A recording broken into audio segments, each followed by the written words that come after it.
So speaking of kind of the markets that you guys operate in, you're in San Francisco right now, and then what other markets are you in?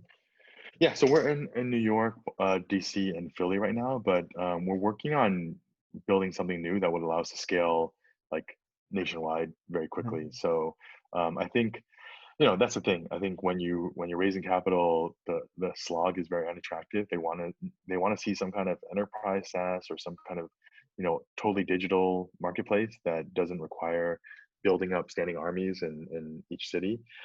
We had the benefit of our pitch never was about having to build a operations team or any kind of having people or boots on the ground in each city, but it was we do have to kind of build supply in each city before we get any demand on, and that meant actually like we did before the unscalable meeting people in person, like in person for the first 100 or so cooks and dishwashers, and then launching. And so it didn't cost a ton. You put up a guy in Airbnb from your team, like a launch manager on your team to be in that market and meet those people, and then you can have them leave after a few months after you kind of spun it up. But that's what we did in Philly and DC, and it was fine. It was very cheap. It was still very cheap compared to some other businesses that have to open offices and hire a general manager in each city and do all that, because that is a lot of cash. I mean, that's just it's the burn just like keeps going. And that's what one thing I learned from my time at Lux was like that's what we did there. And when the unit economics don't work in your first city, your most mature city, they're sure as hell not going to work in all your other cities. So you're just Yeah. like magnifying or extending like the burn much more so by double or tripling it, and for us like 10xing the number of cities that we're trying to get into. But at that time, this was in 2015, investors are all about like you know winner takes all. You need to go fast. Growth, growth, growth.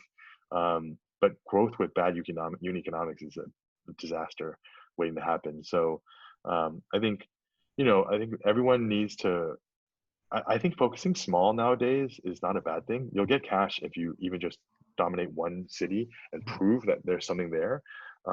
Because once you start having to open up multiple markets, then you have to scale the team. You also have to stretch yourself thin. Your networks, might not be as strong. The only reason I always encourage my companies that I advise at our marketplaces to go into other markets is if you think that there's going to be a reasonable doubt from an investor that the only reason you have any traction in that city is because you have connections or it's a very unique situation or unique market.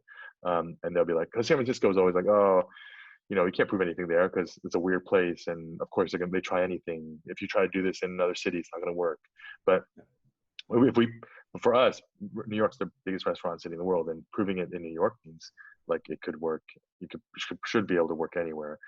So I think for myself, it's more about proving that not that just the unit economics work, but the LTV CAC is there, the retention's there. Like get get at least signs of life there before you start expanding. I've advise so many founders who are just like, hey, I need to launch in more markets so I can, it just, I think there's a desire eh, for people to prove themselves by launching more markets, but that's not necessarily proving it. Like proving it is getting the LTV CAC, the unit economics, all these things to go in the right direction, at least trend in the right direction, and then get, then raise capital and expand. But if you start expanding like and you're having to travel or you're having to trust new people to do things, it just becomes much more uncertain. And then you basically have to quickly get distracted by having to go raise more capital because you're burning more, because acquisition in a new market is not cheap. So my advice nowadays, especially in the world we're in now, is like, hey, if you can prove this out like locally or in a market, like that's a good thing. And you have to proving it out means more than just saying you have some customers, because if it costs you $100 to get a customer that pays $10, that's not really proving anything. Yeah.